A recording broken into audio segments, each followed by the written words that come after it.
En première année de master, j'ai choisi de travailler sur le refus des femmes d'enfanter. Donc j'ai fait une ethnographie du web sur les femmes qui refusaient d'enfanter en France et celles au Québec, pour montrer en fait quel était le choix et quelles étaient les raisons de ce choix. Je pensais, ma problématique de départ, qu'elles refusaient de faire des enfants pour des raisons écologiques. L'enquête a montré que ce n'était pas que ça. Pour ma part, moi j'ai travaillé sur la pratique anorexique pour mon master de M1. Et en M2, j'ai fait un stage au sein d'un centre social. J'ai travaillé sur la notion et le concept de santé au sein des structures familiales.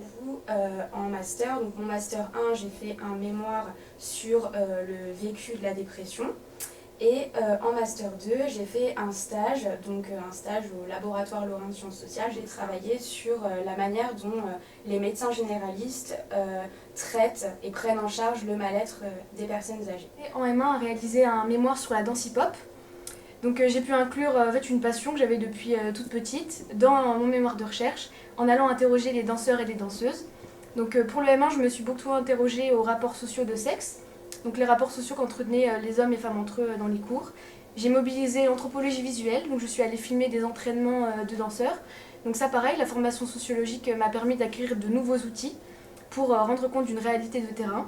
Et j'ai décidé de poursuivre en Master 2 en m'intéressant plus aux pratiques vestimentaires et également à la construction identitaire des personnes.